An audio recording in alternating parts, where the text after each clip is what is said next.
Tamara, thank you so much for coming on the show today. Thanks, Tamara. We're excited for this.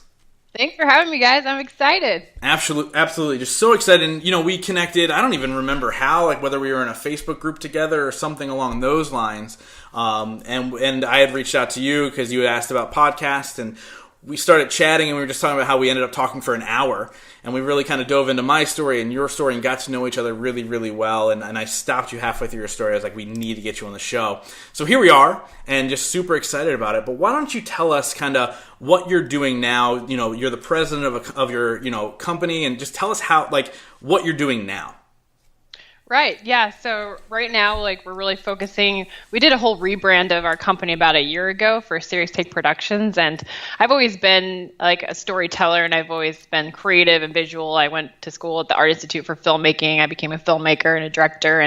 And right now we've been focusing, we did the whole rebrand where we focused on creating epic stories through trailers. And basically I knew I couldn't do full-length documentaries for everyone, but why not do 3.5 to 5 minute trailers that really showcase a story, because I'm all about storytelling and making sure that you have a message and a purpose that is able to go out, if it's through a brand or a personal brand or a business. That's really what we're focusing on right now. We do a few different products, from speaker trailers to the branding trailers. We also do event production, but when we do the events, it's creative event of production.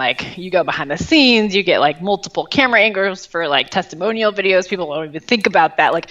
You add the right music, you add the right B-roll. If somebody's talking about this particular speaker, it's impactful. That stuff comes onto the screen, and just really focusing on premium level video production for successful entrepreneurs and business owners, and even large corporations as well, we're working with right now. But that's really what our focus is right now, and we're doing some other launches as well too this year. Which is amazing. And what made you get into working with entrepreneurs? How did that path happen? That one, it went through, I started actually watching Shark Tank, and I'm Great sure show. Everybody knows Shark Tank. And when I started watching that, I noticed the other show that was right next to it was CNBC's Marcus Lemonis's The Prophet. And I started watching that probably the second season. So now he's gotten really large. And it was funny, a few years back, I used Twitter as my vice. I directed a web series with artists from American Idol, X Factor, and The Voice. And I had used Twitter to connect with these artists, right? And they're influential. And I ended up starting getting artists and celebrities following me back on Twitter, and I got excited about it, right? Sure. And then I thought to myself, okay, well, if I'm creative and I get these strategies to get these people's attention, I'm sure I can get other people's attention. So I started tweeting people and figuring out when Lori Grenier was online, from Shark Tank, and Marcus Lemonis, and now both of them are following me on Twitter. Lori awesome. has over 1 million followers, and she's only following 600. So I was like, this is cool, And but yeah, I literally was starting to follow entrepreneurship, and I realized that I actually started entrepreneurship at a young age. My mom was an entrepreneur, and she had her own business, and I actually created products through her business where I was 9 years old, and I was producing $3,000 in sales in a weekend through a craft fair. I was the entrepreneur, but I didn't really click until later on. I thought myself as a freelancer, and you can't necessarily scale a business if you stay at that kind of level, right? And so I was like, oh, okay. So started realizing things, and I started tweeting entrepreneurs that I didn't know, people that I wanted to learn from, like John Lee Dumas and Pat Flynn. And I said, hey, how would you guys like to be on a documentary? And literally just started asking people, just had no idea what was going to go on, but I wanted to interview them. I wanted to learn from them. And so that's where Inspired by 11 came, our documentary film, our latest. I've directed multiple documentaries, but that was our latest, and it was all on entrepreneurship. Basically, the inspiring stories from them, from living in a car to, running a 7-figure business, to actually asking them tips that I wanted to learn for our own business. So it was smart to go out there and ask multiple questions to formulate specific aspects for a film. And then it just lit my fire up, and I was like, these are the people I want to work with. I get it. So that's where I started with entrepreneurship, basically, probably about really realizing it a good 4 years ago. You seem to be in touch with a lot of influential people now, and it's pretty incredible. Some people may look at it and say, wow, Tamara's it seems she just seems to be at the right place at the right time and is lucky. But we all know it's not luck. How did you make your own luck in that aspect? I worked my butt off. It was pretty crazy. So I connected with a lot of people in the beginning, and a lot of people, when you provide a lot of value, because there's no reason that like some of these multiple figure earners or influencers need to hire us, right? Like you want to show them what you can do and what you can provide. So in the beginning, if there were specific things that we had to do to build a relationship, even if it was to go out and do some things for free just to show them what we can do. Obviously, we produced a documentary film with some of these people, so we showed them what we can do and what we can create. And we built relationships with some of these influencers, which I would say a good handful of the 11 are personal friends of mine now. Like I built that relationship. That's great. And be able to keep that as well. They always say like if you want to be remembered by someone, if you want to keep relationships open, it's important to actually keep it in the buzz, or keep your face like in their space for at least every 90 days, or people forget about you. Yeah. Like, so I do like personal outreaches, like even if I don't necessarily always get a response, like I'll follow up with somebody. Like it's like the power of the follow up, like not even to just, you're not pitching anything. You're just seeing how they are, what's going on, or offer, how can you help somebody? And so I started learning more about like effective partnerships the right way. And so like people will come in and like, oh yeah, I want to collaborate or I want to partner with you. But right now I'm very much just in this space where I know exactly like who the most effective ones are for our business, and who are great for like profitable partnerships, to affiliate partnerships, to super groups, which are like masterminds, your accountability partners. What's the other one that I think about a lot? There's one more. Did I say accountability? Yeah. Well, there's just different ones, but you have to figure out when you're talking to someone, like no matter what, if it's like some sort of conversation that you have with someone, you try to figure out if it makes sense to become a partner, or how you can help them. Oh, the other one is cross promotion. So you figure out who can go in these specific groups, right? So you can help each other grow. Because if it's just a one-way track, like it's not going to help you. Like you want to build the relationships and the respect, and usually storytelling is where you connect with someone, period. And that's where I basically started, and I hustle. Right. Yeah. And it's shown, and I connected with you, and then you connected me with other people. Like you're a true connector, and it shows through all of your networking and all your networking skills and your abilities.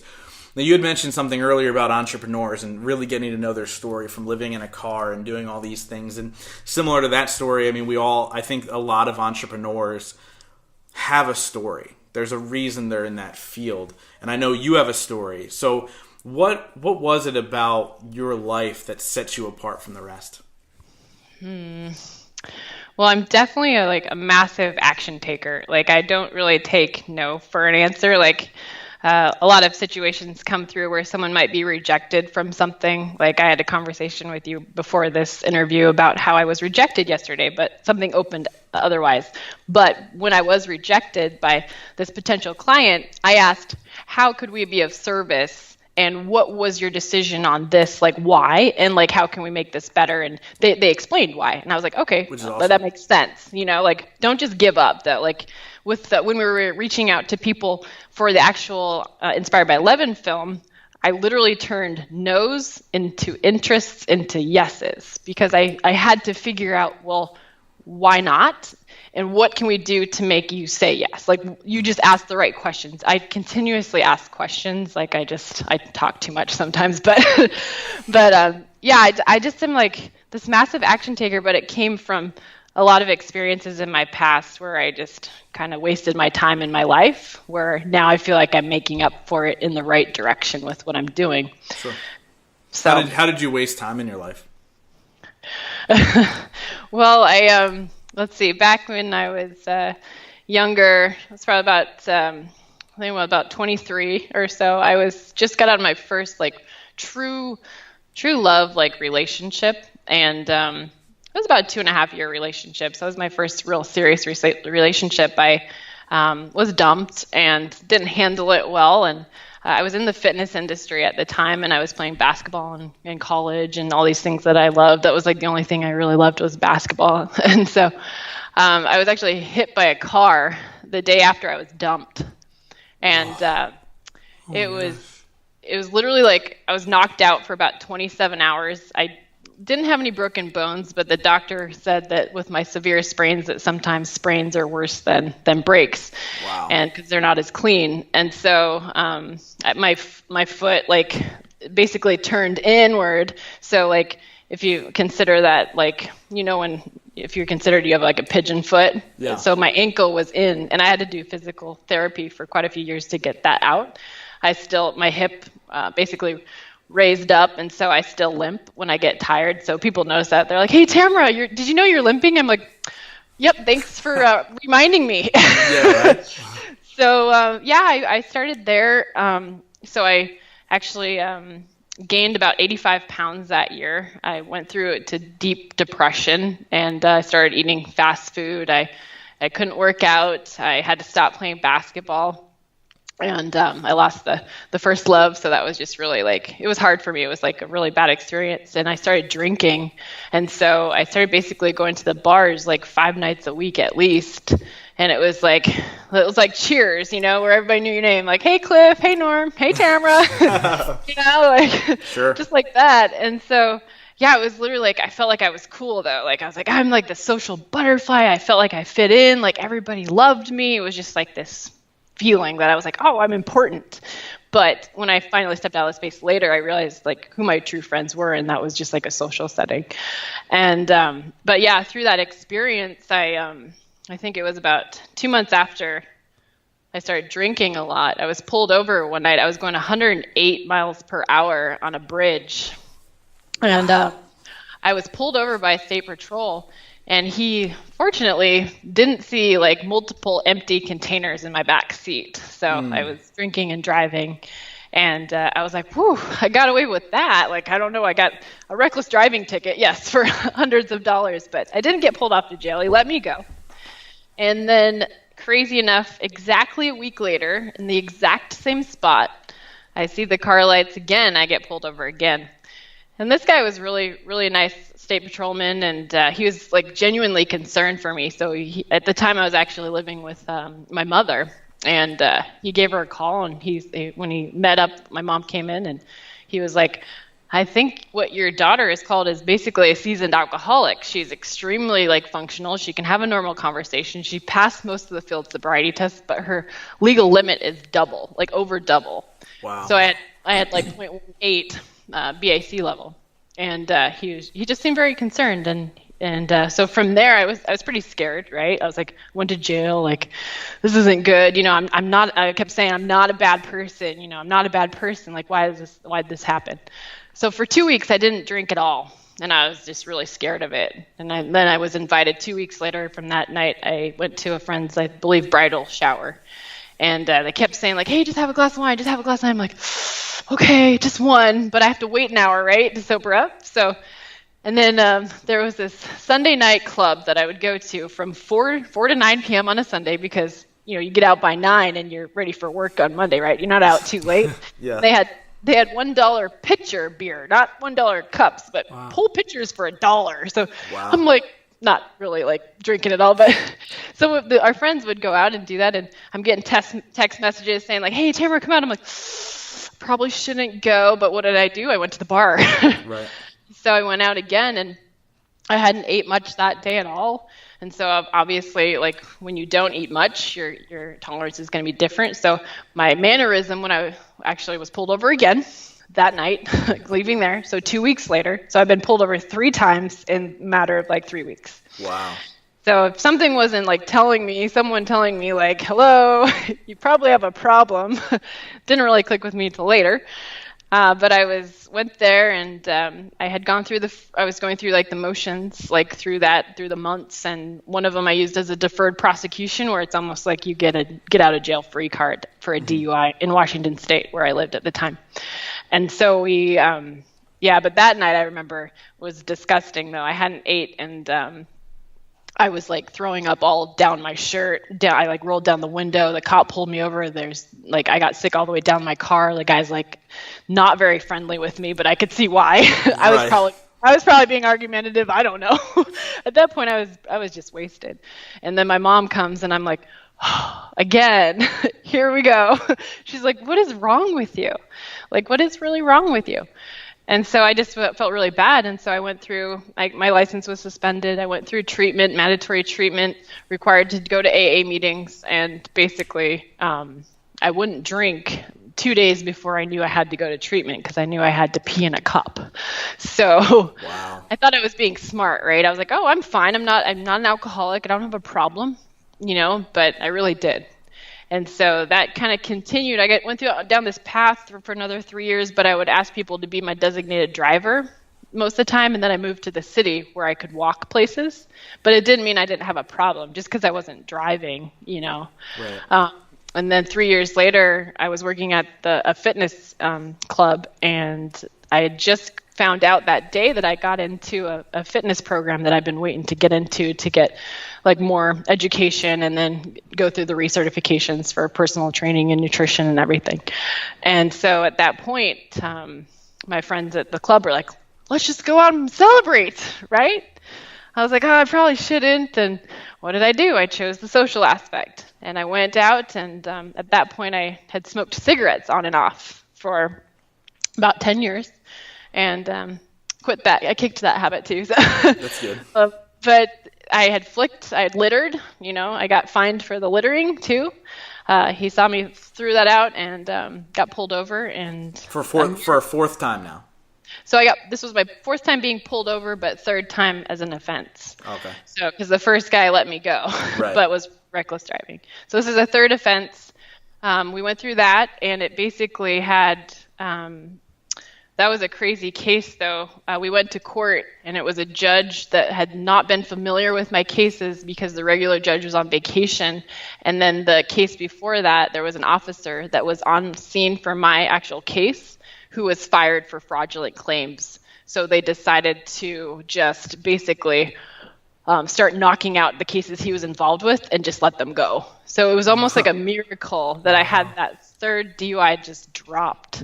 And so I'm thinking to myself, I'm not going to go to jail for I was doing jail for mandatory times, for the minimums each time, but it wasn't like a long time at that point. Right. Is that just like a couple days or?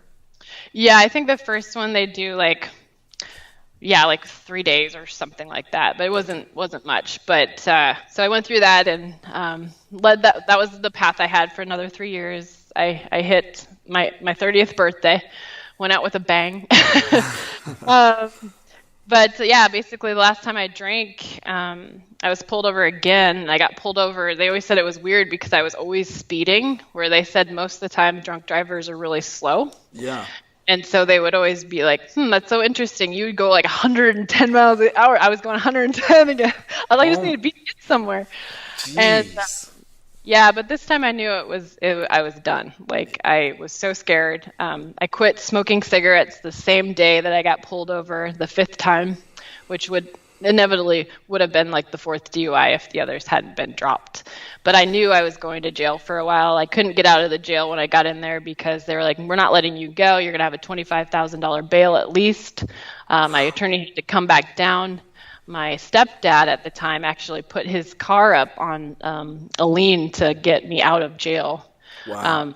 But it was interesting. I actually, this was the first time I actually spoke up in court because all the other times I just stayed quiet.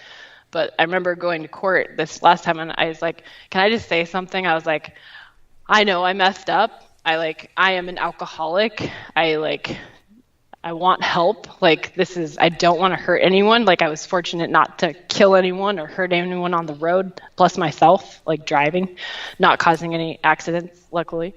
And the judge just sat there, and it was crazy because my attorney literally was like, you're going to go to jail for at least a year. And so he's like, there's no way they're going to let you go on the minimum.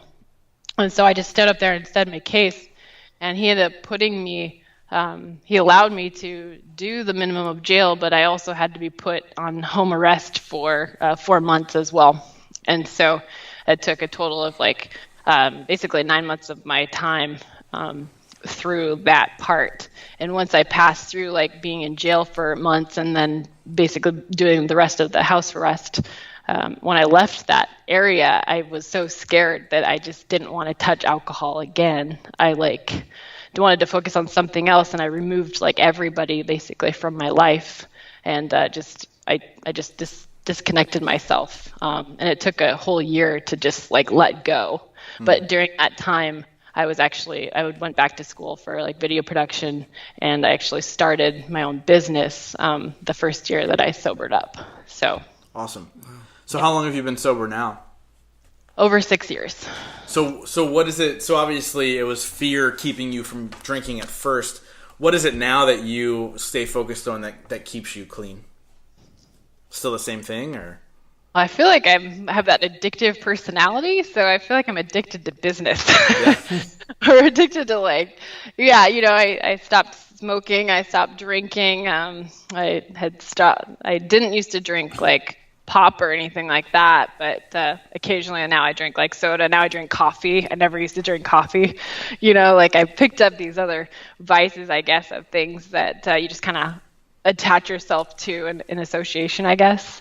I don't really surround myself with alcohol or situations. If there's like events and there's cocktail parties or things like that, like I'll make an appearance, I'll stop by, but I don't usually stay out anywhere past like 10 p.m. I know how it is. Like, and they even say like depending on what state you're in, but they say like after midnight, like 80% of the people on the road, especially on the weekends, have had some sort of alcohol. So I just think differently, I guess. Sure. There was only a couple times in the first couple years of sobriety that I actually thought about having a drink. But now it just doesn't even like come to mind. Like I don't even it doesn't faze me. If somebody has a drink around me, it doesn't faze me. Like I'm just like, okay, if someone asks me, like people are all adults now, it's not like me in my early 20s, like, oh, you got to have a drink, a shot's on me. Like you're out at the bar. Like, I'm cool.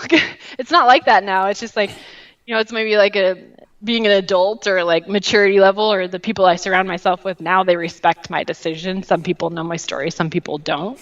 But It's not like somebody's like trying to like push me to drink like the people I used to surround myself with. It's like, it's just one drink. I'm like, one drink will not be one drink. All of a sudden it's one drink, which is Tamara is double fisted at all times. Like if I finished one, I was like, oh, I have to have two in my hand. Like I was that person. Right. So it was a hard time though.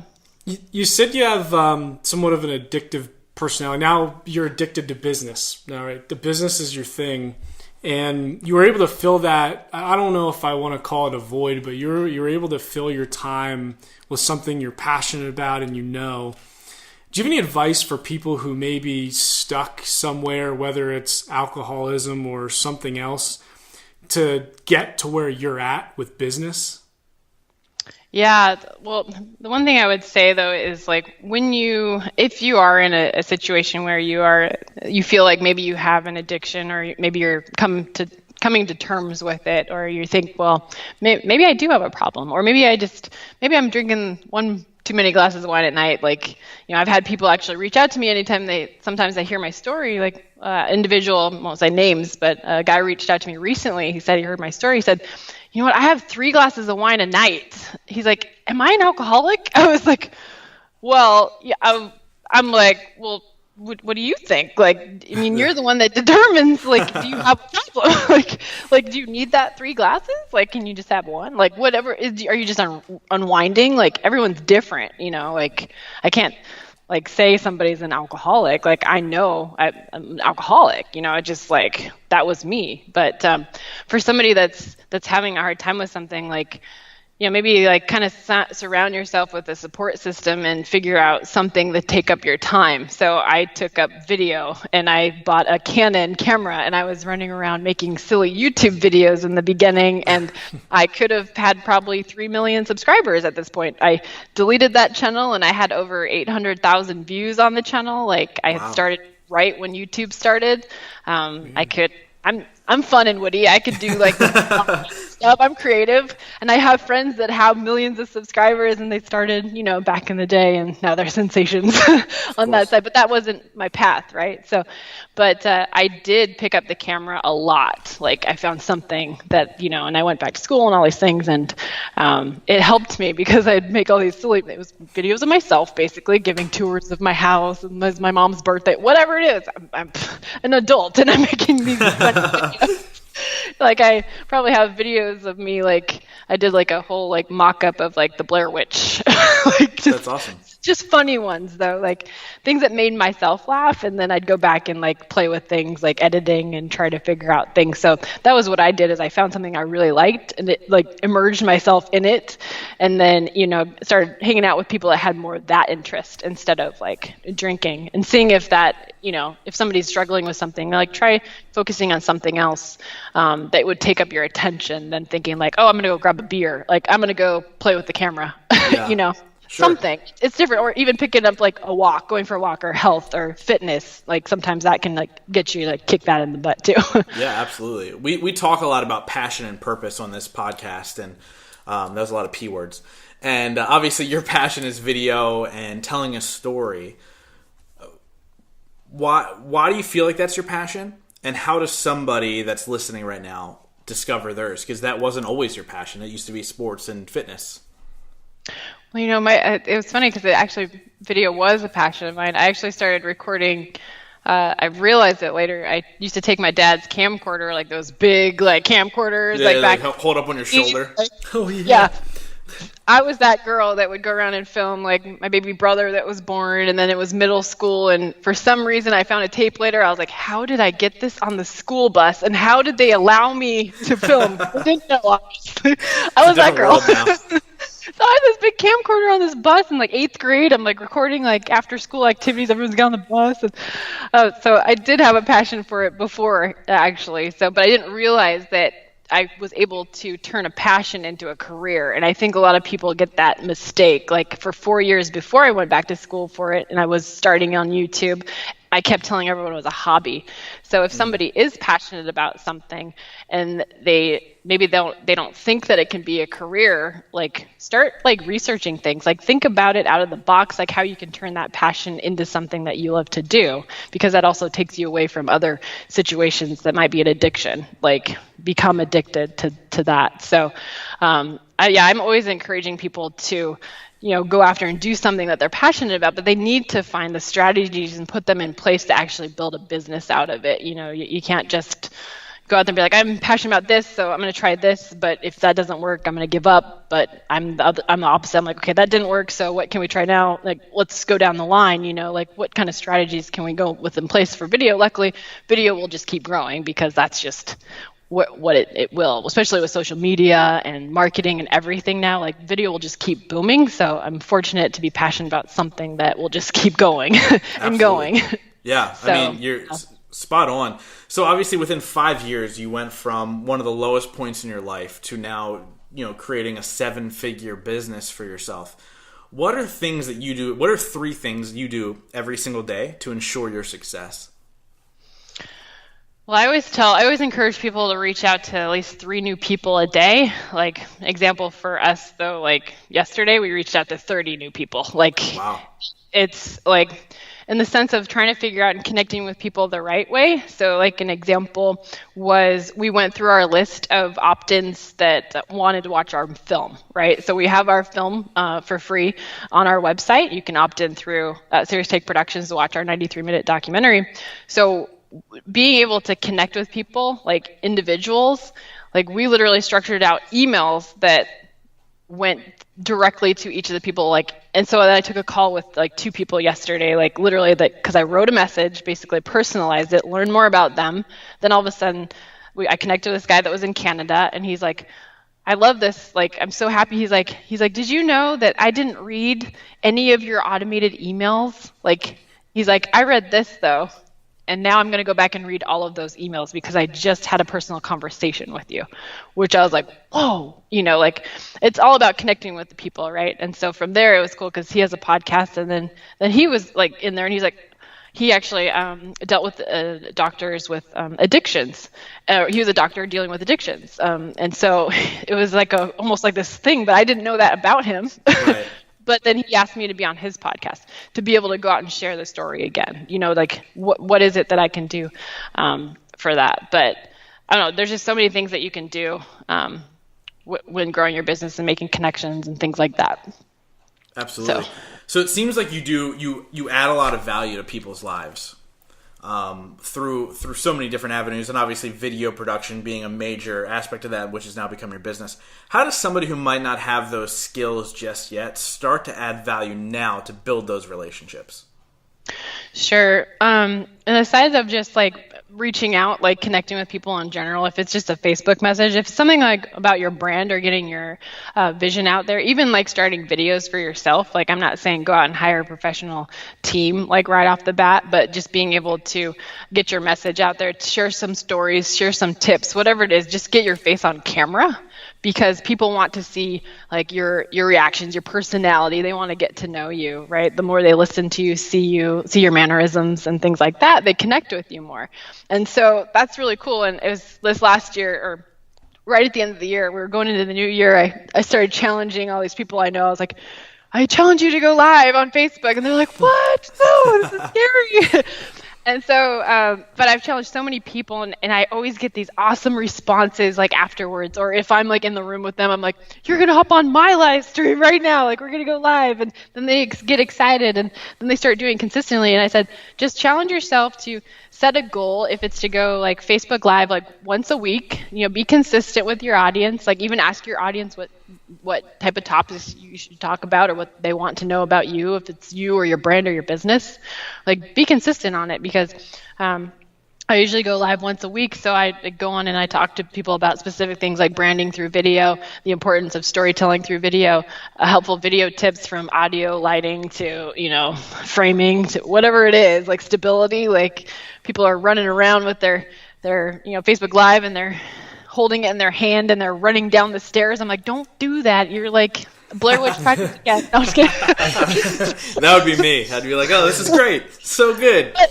But I always like give people little tips, and I always think about it like, because I have that background, that I realize that people don't think about some of those things. Like if you're facing the sun, and you're a silhouette and people can't see you, or if you're standing next to an airport, and people can't hear you, like, just the little tips to help people get more comfortable on camera and just sharing their story. Like start by like doing little videos with your cell phone, like that's why I have a course coming out in March, basically showing people how to create professional looking videos from the lighting to the audio, like with your actual cell phone. Because there's just simple tips, like start there. And then, start getting an audience, and then be consistent. And then eventually, use your cell phone, as an asset, and don't look at it as a liability.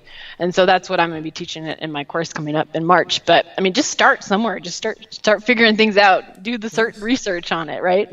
Do you have any best practices? Maybe this is a little bit of a sneak peek to your course, but if somebody wants to tell their story, do you have any best practices on how they can get their story across? I say at first just be like authentic, because people, they get really nervous on camera. So, but on the side of like sharing their story, maybe test it out first, like record yourself and see, like do like a recording on your cell phone. I always tell people, I'm like, do a recording of yourself first, like maybe don't go live so that you can get it and get like feedback from your friends or closest friends and family, like get the feedback on how I can do this better, or what do you see that do I look nervous, like, or ask like an expert on like, was the setting okay, lighting okay, like stuff like that. But like, I just say just take the jump and take action and just get it out there. Like whatever form of way to get your story out there. Like people can type on Facebook all the time and it's like just verbiage. And you see these posts now that are like 20 miles long, and I'm like, yeah, I don't make it that far. HD, I'm like squirrel. But I'm not much of a reader. People always ask me what my favorite books are, and I'm like, my last book I read was The 4 Agreements, because I was in alcohol treatment, and we read The 4 Agreements, and I literally was like, okay, these were 4 things that I actually like learned from, like not making assumptions, just a lot of different things that actually go with what helped me through like sobriety too. So I just say to people, just be authentic and just start somewhere to share your story, basically. Awesome. Just do it. Yeah, really, really cool. I'm all about taking massive action. It's literally like the Nike commercial. Just do it. Yeah, and it's funny because you talked about challenging people, and you challenged a guy named Mihai Herman to do 20 video interviews and then make it a podcast. And because of that, I connected with him. And I wasn't one of his first 20. I think I was like 28 or somewhere in the 30s. But because of that, he's continued to build his brand through, video interviews. And I'm one of his people. I don't know. He said March or something like that. My episode's coming out. So, yeah. So thank you for that connection. And you have to understand that, like, even though there's great benefits for yourself, you're truly making changes for the world as well by connecting the right people with the right people. And that's really, really cool as well. And that's like one of my big things is I was just like helping people, like, especially even like as a video production company, like I talk to a lot of people and we just keep the relationships with our clients, period. Even if we don't do another video with them, like, it's like, how can we help them grow? Like, sure. What we can do, help you with next? Who can we connect you with if it's like through funnels or marketing or social media? Like, because you can use your, if it's SEO, whatever it is, like I ask them, like, what is it that we can help you with, right? Like, and then we just keep that going and we keep those people in our circle, because we had an event, the Ultimate Stage Experience, in November, and we had 6, I believe, of our past clients on stage, and most of them I knew over like 5 or 6 years because I built that. They were there from the beginning, and they were saying how much they are still connected with me and how we still do referrals and introductions. And like with like Mihai, like I saw like his motivation, and he just didn't know a lot of people in the States. He lives out of the country, but he basically, their goal now is to move to the States, and now they're actually, him and his wife are staying on the East Coast now. They're rented out an Airbnb for the next few months. So it's cool that they're getting their business and entrepreneurship over here. And but it's really cool is the fact is he had a goal, and I was like, how can I help you get that goal? So he's like, well, if I hit this number, I'm going to change this video side to an audio podcast. And I said, well, what if I make you this many introductions, which is going to make you to hit your goal, which then you'll be able to expand. He's like, that would be amazing. So then he came and we met for the first time in person a few weeks ago when he was in California.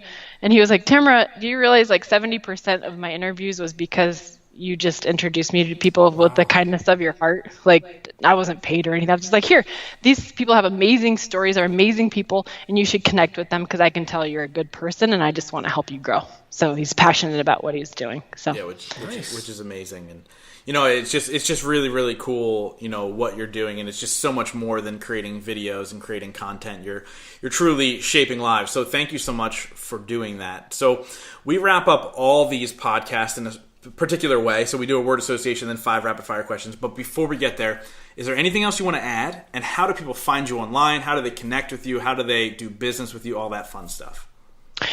Yeah, no, I always encourage people to reach out if it's a sense of learning more about videos or more about like the story, or if it's something that touch on a personal note, like, because there's people out there that were going to connect with me on different parts of my story. So, and that's the way it is with everybody's story. Like, people are going to connect. So I always encourage people to find me. I have my public figure Facebook page. I literally put director Tamara Thompson because I'm like, the director. so I love it. I was like, director. I love being on set. So if you look up Director Tamara Thompson on Facebook, you can go like there and connect with me there. We have Serious Take Productions Facebook. You can follow me on Twitter or Instagram. It's at Serious Take Pro. I thought Serious Take Productions was kind of long. So yeah, just a little bit. You wouldn't be able to tweet after that. It'd be the whole tweet. Exactly. Hashtag Serious Take. So basically you can connect with me there, and same with the business side. If you want to watch our documentaries, you can actually go to Serious Take Productions and opt in to watch the film. That's a good place to learn more about what we offer in our services and content and our portfolio of work and types of people we've worked with. But that would be the most thing. And then we do have, I kind of mentioned that in March, we have my do-it-yourself video course that's launching to teach you a lot of cool things about using your smartphone that you might not have really thought about. So that's coming. I'm excited about that. Yeah, which is super exciting. And we'll link all that stuff up in the show notes. That way people can just go and click it. Awesome. That'd be fantastic. Cool. All right. Well, so now we're going to do the word association. And I'm going to say 5 words, and then Don't worry. It's a test, actually. And so just say the first thing that comes to mind, okay? Like one word or like just first word that comes to mind. Yeah. First word that comes to mind. If it's a couple words, that's okay. But just like the first thought that comes in your mind. All right, you ready? Oh, right. I think so. All right. Yeah, I'm ready. So, Fire away. Journey. 11. Huh. Okay. I like it. Keep going. Cool. Fear. Airplanes. Oh, okay. Rejection. Yesterday. I like that. Yeah, that's good. Addiction. Alcohol. Last one. Relationships. Amazing. Awesome. I love it. I have to ask, what is the 11? Inspired by 11. Where my journey began. Entrepreneur. It's my film. Okay, cool. I got it. Justin looked at me like he knew. I got I was it. like, what? All right. He's like, what? So I'm like 1, 2, 3. Yeah. It started like, with the 11. 11. It started with my journey. Started with interviewing 11 top entrepreneurs. I love it. Which is perfect. So now we're going to go on the 5 rapid fire questions. Some are fun, some are serious. But we ask you this. Answer with only one word or at the most one sentence. Might be a run-on. No, I'm just kidding. No, the last one can be a run-on. Are you ready? Okay. All right, the first one is, what's the best advice you've ever received? Say yes to success. Who said that? Lots of people. Nice. But we heard it through Allison Maslin on our film.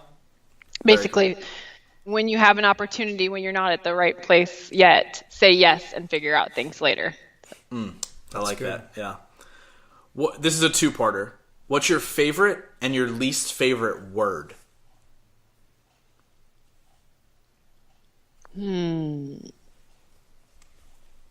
That's a good question. Well, I love the word journey. It's a good word. But I think my favorite word's inspiration or passion. And then the least favorite word, that would be, hold on. I know this. I had this. It was no. No? No. When people say no, I'm like, why? What? Yeah, you're like, what? As long as you get an answer back to the why, it's okay. Probably negativity. Nice. Would be like negativity. I love it. Name one person, living or dead, that you'd like to have dinner with. Lori Grenier. Oh. That was so quick. That was so quick. I'm still working on it. I'm in communication with her team the last 2 years. I'm working on it. If You'll you're get listening, Laura, let's have dinner. You'll get there. At the end of your life, if you could be remembered for only one sentence, what would it be? Award-winning documentary filmmaker. Nice. Love it. And you'll get there as well. And then obviously we're called the Growth Now Movement, so we wrap up every single episode with the same question, and that was, in your life, what has been your biggest moment of growth?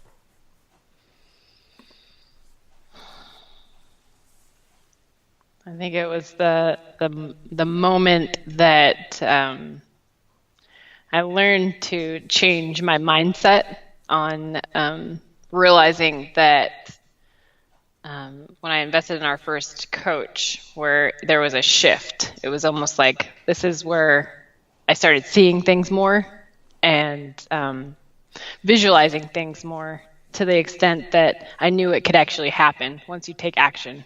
I had this experience at an event I attended, and within 10 days, I went from a freelancer mode into full-on business owner because I turned around and invested $10,000 in a coach, and within 10 days, I made $21,000 back because I was so inspired by what they said, and it was just that like tweak in the mindset plus taking action on basically 4 warm leads that I already had, and like realizing that every time I have a conversation with someone, it wasn't like a sales call at all to me. It was more about talking about how passionate I was and about how we can get messages out and the story out the right way and just being able to connect with people. So it was really just, that was my moment where I'm like, it was like an aha, like okay, now I know how to do this, and now we can do this in scalable, do this over and over and over. So it was interesting, but that's kind of where I just it was like a shift, basically. So That's cool. awesome. Tamara, thank you so much for coming on and being vulnerable and sharing your story. And I just want to thank you for doing what you do and being a true connector and a true storyteller. And I believe that you're truly shaping the world, and just keep on going, and all those things that you said you wanted to do in the rapid fire, you're definitely going to accomplish all of them. And just thank you so much. Thank you so much for having me. Thanks. We're very thankful. Did I say it a lot? Just kidding. No, it was good. Now see what I mean? He's in a mood. He's gonna edit that part out of me. Don't worry. But I'm You guys sorry. are awesome. No, I love it. I love it.